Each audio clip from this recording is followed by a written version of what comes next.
All right, welcome. Let's dive right into something truly exciting today.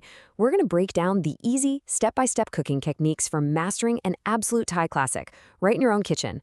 We're talking about Kaeng Om, and specifically, we're making it with incredibly tender pork spare ribs. If you've ever wanted to learn how to prep traditional Thai ingredients and unlock those massive herbaceous flavors, you are in exactly the right place for this explainer. So, let's get into it. First things first, we really need to define what we're actually making here, because Kaeng Om is totally different from the typical Thai curries you might be used to ordering. It's robust, it's earthy, and it is packed with herbs.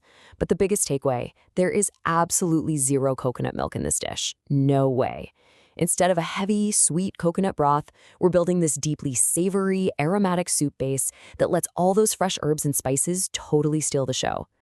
So here is our game plan today. 1. Essential authentic Thai ingredients. 2. Pounding the perfect paste. 3. Searing and simmering ribs. And 4. Veggies and final seasonings.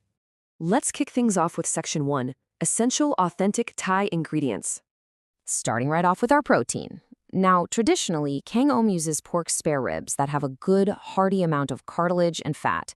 Why? Because that traditional choice brings an incredibly rich depth of flavor and this amazing, chewy texture to the broth. But hey, if you prefer a lighter dish, you can absolutely grab a leaner cut of ribs. The method works beautifully either way, though I gotta say, that fatty rib is what gives you that super traditional rich soup. Okay, to get that signature kick, we need a massive pile of fresh aromatics. We're using sliced lemongrass, both fresh and dried Jinda chilies to really layer that heat, plus your shallots and garlic for the base. Then, moving on to the greens, we're bringing in cilantro, which, by the way, is way more pungent than your standard cilantro, fragrant lemon basil, and hearty Choy Sum. Washing and prepping these thoroughly before you even touch the stove is a total game changer for making the cooking part effortless. Now, pay attention to this one because it's absolutely crucial for the umami. In a lot of Thai curry pastes, you'd be pounding in shrimp paste, right?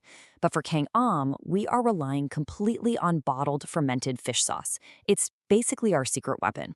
Because this ready-made sauce is already so deeply flavorful, perfectly mellow, and usually has its own umami boosters and balancing sugars, it completely eliminates the need for shrimp paste. It gives you that authentic, earthy flavor right out of the bottle. All right, moving on to section 2, pounding the perfect paste. If you really want to release the essential oils locked inside these herbs, you're going to want to use a heavy stone mortar. Trust me, it saves you a ton of physical effort. And listen, the order you add things matters immensely. You gotta pound the sliced lemongrass first because it's the most fibrous. Then, drop in your garlic. Next, toss your fresh and dried chilies in together. And finally, add the shallots since they hold the most moisture. Doing it in this exact sequence ensures everything breaks down perfectly evenly. But hold on, before you exhaust your arms, remember this golden rule. Pound it just until coarse. That's it. For Kaeng Om, we literally do not need a fine paste. This is a huge time saver. Unlike a green curry where you need things perfectly smooth, Kaeng Om is rustic. You just want to bash the ingredients roughly so they break open and release their fragrance. A chunky, coarse paste is exactly what we want. Once you scoop that beautiful, coarse paste out, whatever you do, do not put that mortar in the sink. Instead, we're going to use mortar wash water. Just pour clean water right into the dirty mortar, swirl it around, and you will capture every single drop of those leftover essential oils, garlic and chili clinging to the stone. I mean, we're making a soup, right? We need liquid anyway. This guarantees absolutely zero flavor gets wasted. Let's jump into section 3, searing and simmering ribs. The cooking process kicks off with just an incredible burst of aromas. Step 1, drop that coarse paste straight into a dry, hot pan. You want to roast it until it hits your nose and becomes incredibly pungent. Step 2, toss your pork ribs right into that hot aromatic base, stirring them around until the outside of the meat starts to get a nice sear. And then step 3, pour in your fermented fish sauce. Let it coat the meat and caramelize just a little bit in the pan before we even think about adding our liquids. Once those ribs are seared and perfectly coated, you pour in that magical mortar wash water, top it up with clean water just until the ribs are totally submerged, and bring it to a simmer. And that brings us to the magic number, 20. You've got to let this soup simmer for a minimum of 20 minutes. Now, the final timing? That's entirely up to you and how you like your ribs. A solid 20 to 25 minute simmer is going to give you a rib that is cooked through and tender, but still has a really nice chewable bite to it.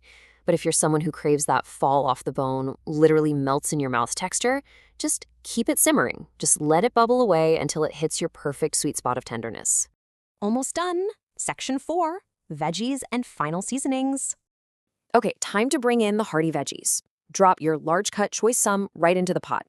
You'll want to pop the lid on briefly just to let it wilt down and soften up in that bubbling broth. Once it's wilted, you absolutely have to taste your soup. Every brand of fermented fish sauce has a totally different salt level, so this is your moment to adjust. Needs more salt? Add a splash of regular fish sauce. Want a little extra savory punch? Toss in a pinch of MSG if you like. But notice we aren't adding sugar here. That bottled fermented fish sauce usually brings plenty of natural mellowness on its own. And now, for the grand finale, we stir in the cilantro and lemon basil. Honestly, these herbs are the very soul of Kaeng Om. The second they hit that boiling broth, they release this unmistakable, earthy, bright, citrusy aroma that is just going to completely take over your kitchen.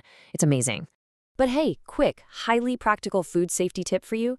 Make sure those final herbs and all your veggies are fully, completely cooked and boiled through in the broth. Why? Well, if you have partially raw greens just floating around in there, the soup is going to spoil way faster, especially if it's during those hot summer months. Boiling everything completely extends the shelf life, which keeps your leftovers safe and your stomach very happy. And there you have it. The end result is this beautiful, mellow, deeply balanced umami broth, but just a comforting, gentle hum of spice. It's really not supposed to burn your face off. That being said, if you're a heat seeker, the fix is super simple. Just throw a bunch more dried Jinda chilies into the mortar when you're pounding that paste. You are totally in control of the spice level here. So, we've seen just how incredibly straightforward mastering an authentic Kaeng Om can be. From pounding out a quick, coarse paste to capturing every last drop of flavor with that mortar wash water, these are traditional, easy-to-learn techniques. So I'm going to leave you with this to think about. Now that you know this authentic herbaceous base, what proteins or fresh vegetables would you substitute to make this rustic, flavor-packed Kaeng Om completely your own? Maybe beef, chicken, some wild mushrooms? The possibilities really are endless. Thanks so much for joining me for this explainer, and happy cooking.